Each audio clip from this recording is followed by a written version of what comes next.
ভাই হাদি হত্যার বিষয়তে এখনো পুনরায় তদন্ত চালু আছে সম্ভবত। আপনি নির্ধারিত করে এটা ওইটা বলতে পারেন। পোশাক পরিবর্তন করলে কি মানসিকতা পরিবর্তন হবে? এখন কি আগের সরকার আছে?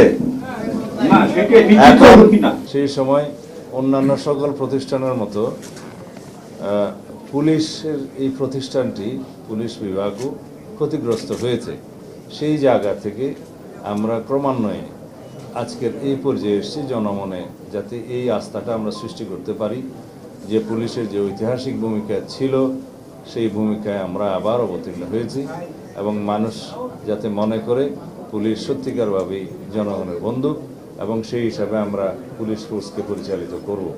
আমি সবার মধ্যে তাদের বডি ল্যাঙ্গুয়েজ দেখতে পেয়েছি, তারা সবাই সংকল্পবদ্ধ দেশ ও জাতির কল্যাণে তারা যে কোনো রকমের ত্যাগ স্বীকার করতে প্রস্তুত এবং তাদের প্রতিষ্ঠান হিসাবে তাদের কপালে যে অতীতে কালিমা লেপন করে দেওয়া হয়েছিল সেই জন্য তারা নিজেরা দায়ী নয়।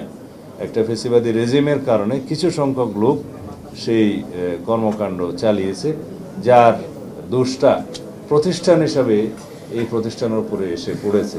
সেই জন্য প্রতিষ্ঠান দায়ী নয়।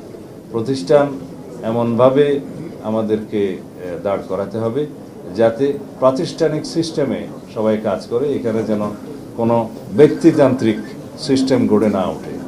রুল অফ ল আমরা প্রতিষ্ঠা করব এবং পুলিশ আইনানুগভাবেই চলবে। এখানে কোনো ব্যক্তির স্বৈরতান্ত্রিক কোনো নির্দেশ পালিত হবে না।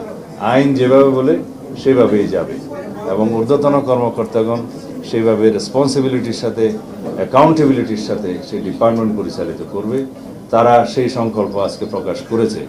আমি তাদেরকে জনগণের পক্ষে বর্তমান সরকারের যে আইন শাসন প্রতিষ্ঠার বিভিন্ন প্রতিশ্রুতি সেগুলো স্মরণ করে দিয়েছি এবং তাদের কাছে আমি আশা করি তারা জনগণের পক্ষে, দেশের পক্ষে সর্বোচ্চ ত্যাগ স্বীকার করে তাদের কাজ চালিয়ে যাবে। তো এইটা আজকের প্রধানতম আমাদের বক্তব্য ছিল। আমি তাদের বিভিন্ন সমস্যা, ডিপার্টমেন্টাল সমস্যা কী আছে, আমরা কী করতে পারি, কোথায় জনবলের সমস্যা আছে, ইকুইপমেন্টসের সমস্যা আছে ইত্যাদি জানতে চেয়েছি। তবে দুইটা বিষয়ে আমি অনুশাসন দিয়েছি যে আমরা খুব শিগগির দেশব্যাপী, বিশেষ করে ঢাকা থেকে আমরা শুরু করব, আমরা চাঁদাবাজদের তালিকা প্রস্তুত করে সেই হিসাবে তাদেরকে আইনের আওতায় নিয়ে আসার ব্যবস্থা করব খুব শিগগির। দুই, যারা অস্ত্রধারী, সন্ত্রাসী, দাগী আসামি, যারা সমাজে বিশৃঙ্খলা সৃষ্টি করছে তাদের একটি তালিকা প্রণয়ন করা হচ্ছে। সেটা নির্মোহভাবে তালিকা প্রণয়ন করা হচ্ছে এবং আনবায়াস তালিকা প্রণয়ন করা হচ্ছে। সেটা আমরা স্ক্রুটিনি করে তাদেরকে আইনের আওতায় নিয়ে আসার ব্যবস্থা করব খুব শিগগির। এই দুইটা বিষয় আমরা অগ্রাধিকার ভিত্তিতে নিয়েছি। আশা করি এদেশের সকল জনগণ, আপনারা সবাই সেটাতে আমরা সহযোগিতা দেবেন এবং সহযোগিতা পাব। আমরা সেই দিকেই যাচ্ছি। আমরা জনগণকে এইভাবে আশ্বস্ত করতে চাই যে আমাদের সর্বোচ্চ প্রচেষ্টা থাকবে যাতে দেশে শান্তি শৃঙ্খলা বজায় থাকে, আইনের শাসন প্রতিষ্ঠা হয় এবং জনগণের স্বস্তি থাকে। এইভাবেই আমরা এগোতে চাই। আশা করি আপনারা এই মেসেজটি সারা জাতিকে দেবেন এবং আপনাদের মাধ্যমে সারা জাতি অবগত হবে।